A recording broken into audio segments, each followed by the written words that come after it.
many of y'all know that you basically are the sum total of all the people you hang around, all the conversations you have, all the music you listen to, all the events that you become a part of, all the thoughts that you have, and all the actions? You are the sum total of all that, and you are unique.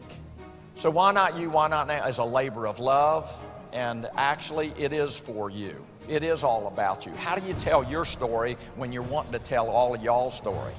Man, I did have about 4 or 5 books because I just happen to be a guy blessed beyond measure in the fact that I've had relationships for a long time. My story is all about from the time I was birthed to this very moment, that there were relationships that God evidently had in store for me, which I believe were divine appointments, just like you have, because there is a God in heaven, whether you understand or not, knows every thought that you have, even 6.5 billion people, and He knows instantly right now what you're thinking, what you have need of before you ask. He knows how you're feeling. He knows your circumstances.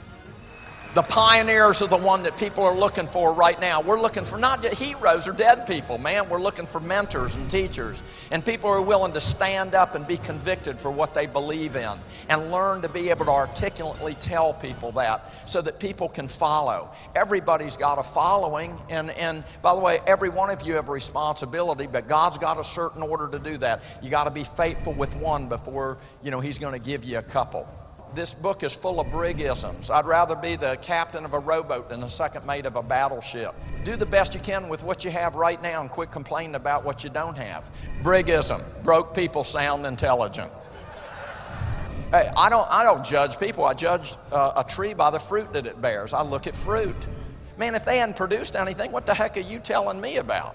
But here's the deal. Have you learned that? My golly, look, that's why we create a system, say this is the truth. You may not get the results you want to this degree. If it's not because of the way you're implementing, then it might be because it's an internal job. It might be a little character issue. Maybe God wants to do a little something growing in you, and there's where Brig Hart's story really is. It's not about money. Success is a balance in life. Success is a balance in your family, your education, your recreation, your spiritual, and your family. Listen, we're body, soul, and spirit. There's got to be a balance in your life. And by the way, but I've been poor and I've been broke. I've been rich. Rich is better. Does anybody want to debate me on this? A guy drew a circle on a page and he told me success is the progressive realization of a worthwhile goal or dream. And I'm telling you, I was so hungry to hear something other than what the world was telling me, a dream. And I'd lost my dream and I'd realized it. And he says, you'll never have success unless you can define your dream. Something that's deep-seated and emotional, something you're willing to go after, something you have passion for. And those words, to this day, I can still hear them. And then he says, you got to be willing to work. And I knew I was willing to, but he said hard and smart. And I didn't realize what he meant was not intellect, but common sense, wisdom of God.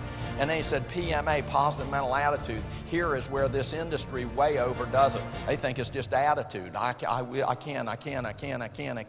Well, you can do all things, but you can't do nothing without Christ. See, here's the deal. See, they crossed the line. Oh, you can do it, you can do it, you can do it. No, the Bible says, my Bible says we're the vine, He's the branches. Apart from Him, we can do nothing. Does anyone need to interpret that for you? We need to bring in 40 Philadelphia lawyers, get my pastor up here to help you to understand what God's saying is rely on me. And you can have anything that I've written in here because you are a child of God. I have covenant with you. And if you adopt into me, I'll adopt into you. And you are the rich inheritor of everything that I've promised for you. Is this preaching? No! This is the way we should be talking to each other day to day. We're supposed to talk to each other in psalms and hymns and spiritual songs. And we don't do it anymore. Why? Because it's not politically correct. I stand before you and I will never be politically correct. Never. Never.